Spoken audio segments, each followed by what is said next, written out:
Big TV భక్తి సమాచారం WhatsApp ఛానల్లో జాయిన్ అవ్వండి. అన్ని విశేషాలు ఎప్పటికప్పుడు తెలుసుకోండి.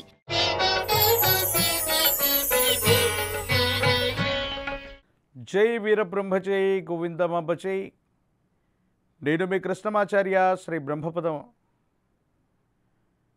లేపాక్షి బసవన్న రెంకలేసేను, యాగంటి బసవన్న అంతకు పెరిగేను, శ్రీశైల బసవన్న శివుడాజ్ఞ కోరేను, సిరివెళ్ళ ఆంజనేయుడు నిజరూపు దాల్చేను, తిరువళ్ళూరు వీరరాఘవస్వామి విగ్రహము నుండి వింతైన నవ్వు పుట్టేను, కంచి కామాక్షమ్మ బిరబిరా తిరిగేను, మధుర మీనాక్షమ్మ మనుజులతో మాటలాడు, వెంకటేశ్వరుడి గర్భగుడిలోన వేగి వింతలు పుట్టు, శ్రీకాళహస్తీశ్వరుడి గర్భగుడిలోన కంఠమున లింగములుండేటి పాములే కనిపించును.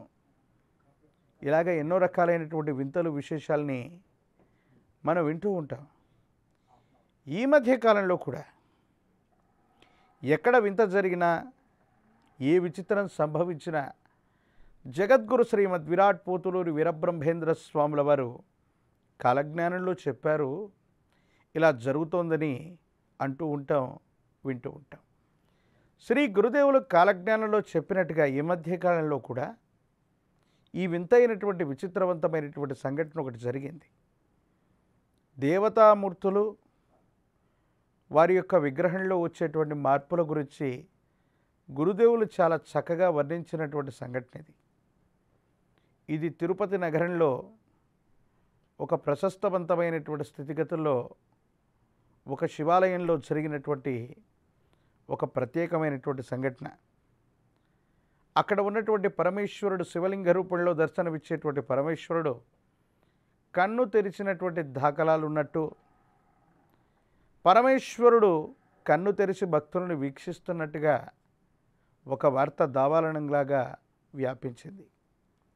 ఈ విషయంలో వాస్తవాలు అన్నటువంటి పక్కన పెడితే, శ్రీ గురుదేవులు వీరబ్రహ్మేంద్ర స్వాముల వారు కాలజ్ఞానంలో చెప్పినట్టు కేవలం దేవతామూర్తులు విగ్రహాలు కళ్ళు తెరవటమే కాదు, తిరువళ్ళూరులో వీరరాఘవస్వామి వారి యొక్క విగ్రహం నుండి వింతైనటువంటి నవ్వు పుడుతుంది,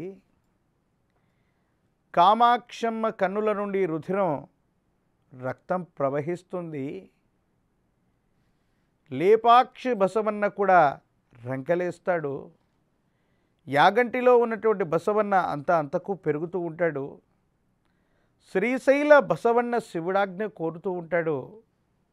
ఇలాంటి విషయాలు చెబితే మన ఆలోచనకు కూడా అందనటువంటి స్థితిగతుల్లో సమీపమైనటువంటి భవిష్యత్తులో దేవతామూర్తుల యొక్క ప్రాచీనమైనటువంటి ఆలయాల్లో ఎన్నో వింతలు విచిత్రాలు చోటు చేసుకోబోతున్నాయి. స్వామివారి యొక్క కాలజ్ఞానం సాంద్రసింధు వేదమైనటువంటి ప్రమాణాన్ని మనం చూస్తే ఎన్నో విచిత్రవంతమైనటువంటి ఈ వింతలు విచిత్రాలు రాబోతున్నటువంటి తరుణంలో స్వామివారి యొక్క కాలజ్ఞానంలో ఏం చెప్పారంటే, దేవతామూర్తుల యొక్క విశేషవంతమైనటువంటి శక్తులన్నీ కూడా ఆయా ఆలయ ప్రాంగణాల్లో విరాజిల్లుతూ ఉంటాయి.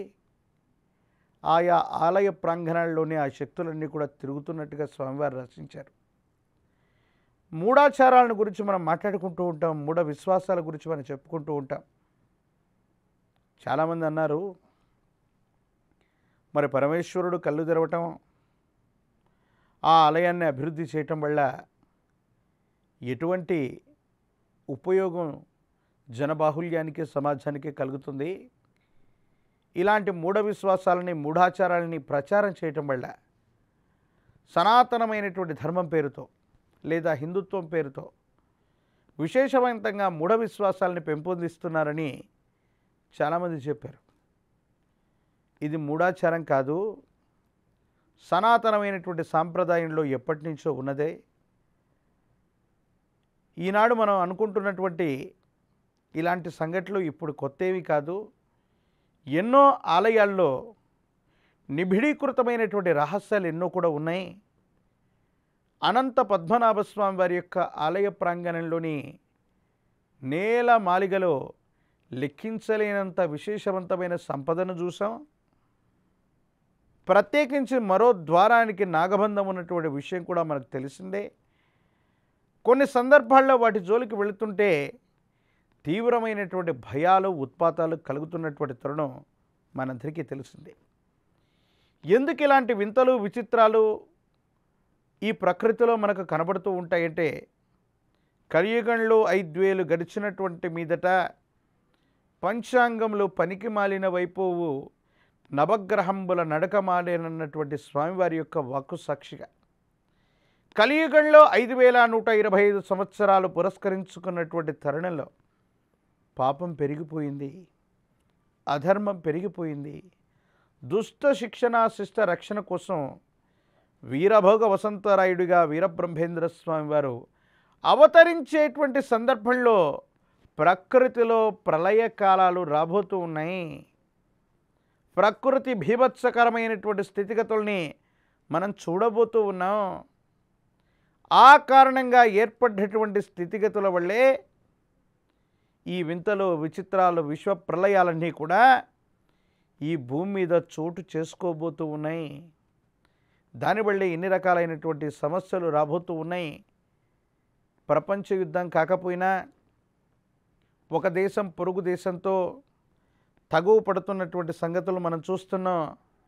భారతదేశంతో సహా పొరుగు దేశాలన్నీ కూడా రణరంగంలో కదం తొక్కుతున్నటువంటి తరుణం ఇది. రష్యా ఉక్రెయిన్ల మధ్య మాసాలు దాటి సంవత్సరాలు దాటిపోతున్నప్పటికీ కూడా ఇంకా శాంతి భద్రతలు ఎలా ఉన్నాయో మనందరికీ కూడా తెలుసు. ఇలాంటి ప్రకృతి విపత్తులు, రణరంగ సంబంధమైనటువంటి విధ్వంసాలు, అణుబాంబుల యొక్క ప్రయోగాల వల్ల సమీపమైనటువంటి భవిష్యత్తులో ప్రకృతి విలయ తాండవం చేయబోతుంది.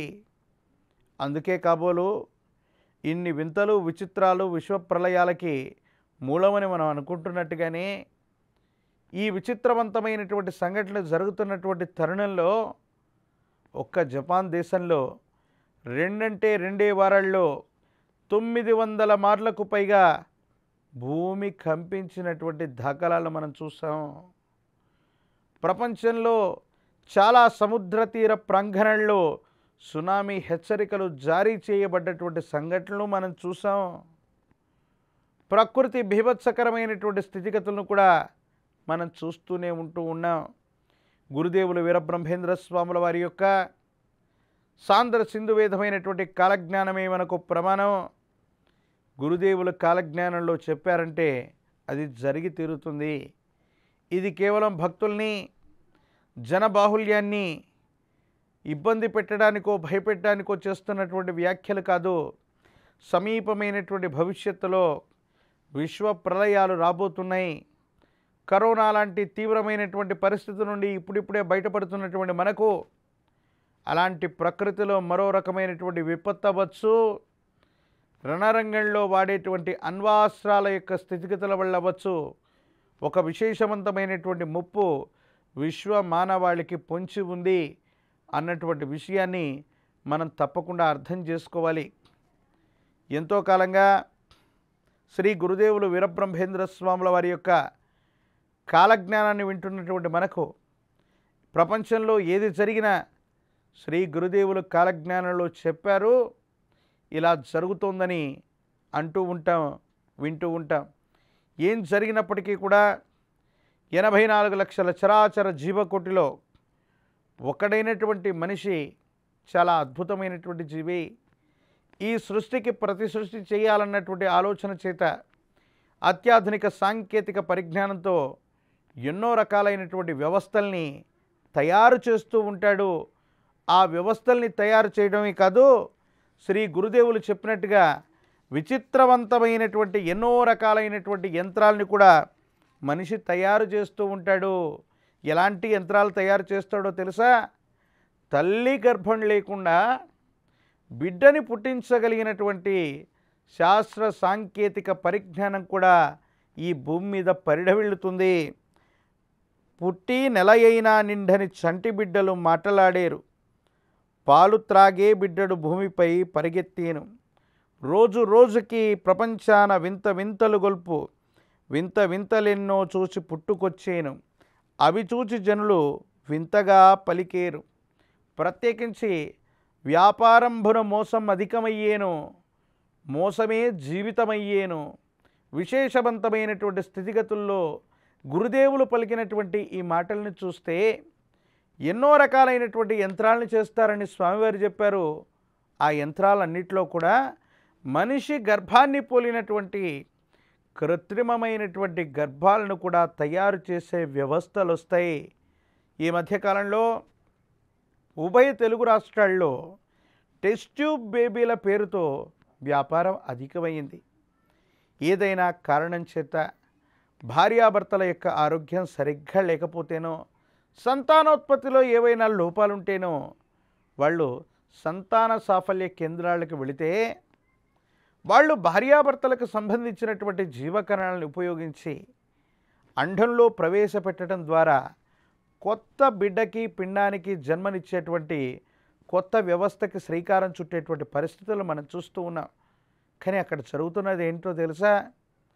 భార్యాభర్తలు ఇద్దరూ కూడా సంతాన సాఫల్య కేంద్రాలకు వెళితే భర్త ప్రమేయం లేనటువంటి ఎవరో వ్యక్తికి సంబంధించినటువంటి జీవకణాలని అండంలో ప్రవేశపెట్టడం, ఆ పిండం ఎదిగి పెద్దదై జన్మించినటువంటి కొన్ని రోజుల్లో విపరీతమైనటువంటి క్షయీకరణం చెందినటువంటి కణాలుండి ఆ బిడ్డ చనిపోయే పరిస్థితికి రావటం, తీరా డిఎన్ఏ టెస్ట్ చేస్తే తల్లిదండ్రులకి లేదా తండ్రికి సంబంధం లేనటువంటి కొత్త వ్యక్తి జన్మించినట్టుగా ఉండటం, ఇది విస్తురుపోయేటువంటి నిజాలు. మనిషి చేస్తున్నటువంటి వాటిలో మోసం అధికమవుతుంది అని చెప్పడానికి ఇదో గొప్ప పరాకాష్ట. అలాగే మనిషి ఏం చేస్తున్నాడు? బిడ్డ పుట్టగానే పరిగెత్తాలనో, బిడ్డ తల్లి గర్భం నుండి బయటకు వచ్చినటువంటి వెంటనే విశేషవంతమైనటువంటి 1000 పదాలు చదవగలిగినటువంటి ఐక్యూ లెవెల్స్ కావాలనో, లేదా కవలలిద్దరూ కూడా ఒకేసారి జన్మించాలనో రకరకాలైనటువంటి ఆలోచనల చేత కృత్రిమమైనటువంటి గర్భధారణ జరుగుతోంది. స్వామివారు అన్నట్టు స్త్రీలే లేకుండా సంతానం జన్మించేటువంటి అవకాశాలు ఉంటాయంటే ఇలాంటి పరిస్థితుల వల్లనేమో అనుకోవాలి. సమాజంలో స్వార్థం, ద్రోహం అధికమైపోతున్నటువంటి తరుణంలో మనిషి సృష్టికర్తగా మారి మరో మనిషిని సృష్టించేటువంటి తత్వంలో ఉన్నాడు. ఆ సందర్భంగా ఏర్పడుతున్నటువంటి కొన్ని ఇబ్బందుల వల్ల, కొన్ని మోసాల వల్ల, కొన్ని ద్రోహాల వల్ల ఇబ్బందికరమైనటువంటి స్థితిగతుల్లోకి మనం వెళ్ళిపోతున్నాం. అందుకే కాబోలు భాగ్యనగరానికి సంబంధించిన ఒక సంతాన సాఫల్య కేంద్రంలో కూడా ఇలాంటి మోసమే వెలుగులో చూసినటువంటి దాఖలాలు మనం చూస్తూ ఉన్నాం. సంతాన సాఫల్య కేంద్రాలన్నీ కూడా పసిబిడ్డల కోసం మనం వెడితే కొత్త కొత్త ప్రయత్నాలతో వాళ్ళు చేస్తున్నటువంటి వింతైనటువంటి మనకు అర్థం కానటువంటి మోసాల వల్ల సృష్టికి ప్రతిసృష్టి చేసి నేను మనిషిని సృష్టించాడన్నటువంటి మనిషి యొక్క ఉత్సాహం ఎంతో కాలం ఉండట్లేదు. కొన్ని నిమిషాల్లో, కొన్ని రోజులో, కొన్ని సంవత్సరాల్లోనో మనం సృష్టించుకున్నటువంటి మరో మనిషి యొక్క జీవితం ముగిసిపోతుంది. విధాతతో సమానమైనటువంటి ఖ్యాతిని పొందాలనో, లేదా మనిషి కూడా మరో విధాతగా తయారవ్వాలనో ఈ భూమి మీద ఎన్నో రకాలైనటువంటి ప్రయత్నాలు చేస్తున్నాడు. వింతైన విచిత్రం గొల్పేటువంటి అనేక రకాలైనటువంటి యంత్రాలని, పరికరాలని తయారు చేస్తూ తన మీద తానే ప్రయోగించుకుంటున్నాడు. ఖగోళానికి వెళ్ళి, చంద్రమండలానికి వెళ్ళి పాలపుంతలోని నక్షత్రాలను లెక్కించటమే కాదు, వివిధ గ్రహాల్లో పనితీరును లెక్కిస్తూ ఎన్నో రోజుల పాటు అక్కడ నుండి మళ్ళీ తిరిగి వచ్చినటువంటి వ్యోమగాముల్ని కూడా ఈ మధ్యకాలంలో మనం చూస్తూ ఉన్నాం. ఇవన్నీ ఆశ్చర్యాన్ని కలిగించటమే కాదు, మనిషి యొక్క మేధాశక్తి వికసించటంతో పాటు విశ్వమానవాళికి ముప్పును తీసుకొచ్చేటువంటి వైపుగా మనిషి యొక్క ఆలోచనలు నడుస్తూ ఉంటాయి. ఈ కలియుగంలో విచిత్రవంతమైనటువంటి స్థితిగతుల్లో మనిషి తన యొక్క సంక్షోభానికి విశ్వమానవాళి మొత్తం కూడా ఆకలితో అలమటించడానికి, విశ్వమానవాళి విశేషవంతమైనటువంటి ప్రమాదంలో చిక్కుకుపోవటానికి తన యొక్క జ్ఞానమే కారణమయ్యేటువంటి అవకాశం ఉంది. అజ్ఞానం చేత మనం చేస్తున్నటువంటి కొన్ని రకాలైన ప్రయోగాల వల్ల, మనం చేస్తున్నటువంటి కొన్ని రకాలైనటువంటి స్థితిగతుల వల్ల ఇబ్బందులు, సమస్యలు, ప్రతిబంధకాలు ఎదుర్కొనేటువంటి అవకాశాలు కూడా లేకపోలేదు. కొన్ని విషయాల్లో మూఢాచారాలని, మూఢ విశ్వాసాలని త్యజించి మనం సైన్స్ వైపుగా ప్రయాణం చేస్తున్నామని మనం అనుకుంటూ ఉన్నా, ఏ వైద్యుడైనా, ఏ విశేషవంతమైనటువంటి జీవశాస్త్రం తెలిసినటువంటి వ్యక్తుడైనా, శాస్త్రవేత్త అయినా మనిషి ఖచ్చితంగా ఇన్నేళ్ళే జీవించగలడు అని చెప్పగలిగినటువంటి పరిజ్ఞానం కానీ, దీన్ని కొలవగలిగినటువంటి పరికరం కానీ మన దగ్గర ఉందా అంటే లేదనే చెప్పచ్చు. ఏది ఏమైనప్పటికీ కూడా ఈ 21వ శతాబ్దంలో శ్రీ గురుదేవులు చెప్పినట్టు మనం చేసే ప్రతి పని కూడా వ్యాపారం అయిపోతుంది. స్వార్థపూరితమైనటువంటి పరిస్థితుల్లోకి వెళుతున్నాం, ద్రోహం చేసుకుంటున్నాం. మనకు సంబంధించినటువంటి స్థితిగతుల్లో భగవంతుడిచ్చినటువంటి గొప్ప వృత్తి, ఉద్యోగ, వ్యాపారాలన్నింటినీ కూడా మనకున్నటువంటి కుతంత్రమైనటువంటి బుద్ధి చేత పాపగ్రస్తమైనటువంటి పీడలు కొని తెచ్చుకుంటూ ఉన్నాం. మనం చేసే పనుల్లో పాపమే ఉంటే ఆ ఫలితం ఎవరికి వస్తుందో తెలుసా? తల్లిదండ్రులు ఊరికే చెప్పరు. వాళ్ళు చేసినటువంటి పుణ్య ఫలితాలన్నీ కూడా తల్లిదండ్రుల నుంచి స్థిరచరాస్తిపాస్తులు వచ్చినా రాకపోయినా మనం చేసే పాపకర్మములు, పుణ్యకర్మలే పిల్లలకు లభిస్తాయి. భార్యకు భర్త, భర్తకు భార్య, పుణ్యం కొద్దే పురుషుడు లభించేటువంటి అవకాశం ఉంటుంది. పూర్వీకులు చేసినటువంటి పుణ్యకర్మలు ఆస్తిపాస్తులు వచ్చినా రాకపోయినా మన పిల్లలకి వారసత్వంగా మంచి కర్మల రూపంలో లభించడమే కాదు, వారు కష్టంలో ఉన్నప్పుడు, వారు ఇబ్బందుల్లో ఉన్నప్పుడు, తీక్షణమైనటువంటి స్థితిగతుల్లో వాళ్ళు ఉన్నప్పుడు మన పూర్వీకులు లేదా పెద్దలు, తల్లిదండ్రులు చేసిన పుణ్యకర్మలే మనల్ని సంరక్షించే అవకాశం ఉంటుంది. ఇలాంటి పరిస్థితుల్లో దుర్బుద్ధి చేత, అత్యాశ చేత, ధనాన్ని సముపార్జించాలన్న ఆలోచన చేత మనం చేసే ఏ వృత్తిలోనైనా, ఉద్యోగంలోనైనా స్వామివారు చెప్పినట్టుగా ద్రోహపూరితమైనటువంటి ఆలోచనలతో ఏదైనా చేస్తే తప్పనిసరిగా అది మన బిడ్డల రూపంలో, వాళ్ళు అనుభవించే కర్మల రూపంలో తప్పనిసరిగా ఆ కర్మ సంపూర్ణమయ్యే వరకు మనల్ని తీవ్రంగా ఏడిపించేటువంటి అవకాశం ఉంటుంది. తెలిసి కానీ తెలియక కానీ ఎప్పుడూ కూడా ఏ ఒక్కరికి ద్రోహపూరితమైనటువంటి పరిస్థితిని మనం తలపెట్టకూడదు అని గురుదేవులు చెబుతున్నారు. శ్రీ గురుదేవులు చెప్పినట్టుగా ప్రపంచంలో ఎక్కడ వింత జరిగినా, ఎక్కడ విచిత్రం సంభవించినా, విశ్వప్రళయాలు ఎక్కడ జరుగుతూ ఉన్నా వెనువెంటనే మనం అంటాం, ఎప్పుడో చెప్పాను బ్రహ్మం గారు, వీరబ్రహ్మేంద్ర స్వాముల వారు కాలజ్ఞానులు చెప్పినట్టు ఇలా జరుగుతోంది, ఇలాగే అవుతోంది. అందుకే ఫలానా ఆలయంలో గణపతి పాలు తాగాడనో, ఫలానా ఆలయంలో పరమేశ్వరుడు లేదా అమ్మవారు కళ్ళు తెరిచారనో, వింతగొలిపే విచిత్రవంతమైనటువంటి సంఘటనలు మనం చూస్తున్నాం. పచ్చని వేప చెట్టుకి అమృతధార లాంటి పాలని మనం వీక్షించాం. ప్రత్యేకించి జాతి వైరం కలిగినటువంటి కుక్క పందికి పాలిస్తున్నటువంటి దాఖలాలు మనం చూసాం. ఇవన్నీ కల్పితాలు కావు.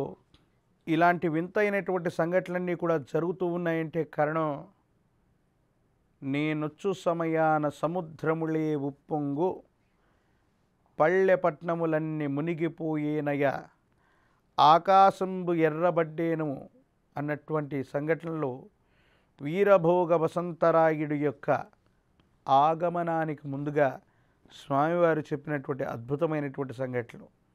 కాబట్టి ప్రకృతిలో ఈ విధమైనటువంటి భీభత్సాలు ఏర్పడుతున్నాయి, వింతలు విచిత్రాలు ఏర్పడబోతున్నాయి అంటే కారణం ఏంటంటే ఇది విశ్వమానవాళి యొక్క మంచి కోసమే కాదు, లోక కళ్యాణం దీని వెనక ఉండొచ్చు. కానీ ఒక రకమైనటువంటి విషమ పరీక్ష, విశ్వమానవాళిని ప్రకృతి తలకిందులై పరీక్షించేటువంటి పరీక్ష కూడా దీని వెనక ఉండబోతుంది. దీనిని తట్టుకొని నిలబడితే మాత్రమే మనం మనుగడ సాగించబోతాం. పరమాత్మ తనను తాను స్పృశించుకుంటూ దుష్ట శిక్షణ కోసం, శిష్ట రక్షణ కోసం కొత్త అవతారమూర్తి విశేషంగా ఈ సమీపమైనటువంటి భవిష్యత్తులో వీరభోగ వసంతరాయుడిగా మళ్ళీ రాబోతున్నటువంటి తరుణానికి మూలమై ఉన్నటువంటి రూపమే సాక్షాత్తు జగద్గురు శ్రీమద్ విరాట్ పోతులూరి వీరబ్రహ్మేంద్ర స్వాముల వారు. అందుకే స్వామివారి కాలజ్ఞానంలోని ప్రతి వాక్కు వాస్తవమవుతుంది. ప్రతి వింత విశేషాన్ని కళ్ళారా చూస్తున్నాం. ప్రకృతిలో తలక్రిందులయ్యేటువంటి అనేక రకాలైనటువంటి స్థితిగతుల్ని మనం చూసాం. సమీపమైనటువంటి భవిష్యత్తులో ఉభయ తెలుగు రాష్ట్రాలే కాదు, మన భాగ్యనగరమైనటువంటి హైదరాబాద్ నగరంతో సహా కొన్ని ప్రకృతి బీభత్సకరమైనటువంటి పరిస్థితుల్ని మనం చూస్తున్నాం. భూకంపాలు, సునామీలు ఇలాంటి పదాలు మనం ఎక్కువగా వినాం, ఎక్కడో జరిగిందనుకుంటాం. కానీ భాగ్యనగరంలో కూడా భూమి ప్రకంపించింది అన్నటువంటి సంఘటనలు గడిచిన 2-3 మాసాల క్రితం మనం మీడియా, సోషల్ మీడియాలో చూసాం. ఇలాంటి తీవ్రత మరింత ఎక్కువ అయ్యేటువంటి అవకాశం కూడా కనబడుతుంది. సునామీ లాంటి హెచ్చరికలు 2-3 దశాబ్దాల క్రితం వరకు కూడా మనకు తెలియవు. కానీ సముద్ర తీర ప్రాంతాల్లో చాలా చోట్ల స్వామివారు వచ్చేటువంటి సందర్భంలో సునామీ హెచ్చరికలు రావటమే కాదు, సముద్ర తీర ప్రాంతం తన యొక్క తీరాన్ని దాటి గ్రామంలోకి, పల్లెల్లోకి, పట్టణాల్లోకి విస్తరించటం వల్ల వరద వృద్ధి కూడా తీవ్రంగా ఏర్పడబోతుంది.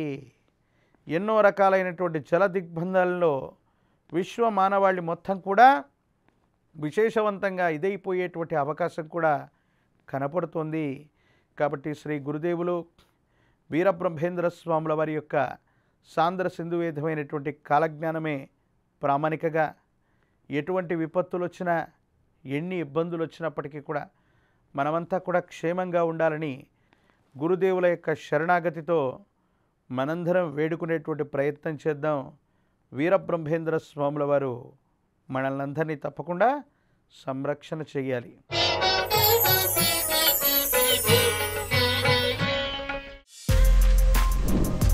For more videos like this, subscribe Big TV channel.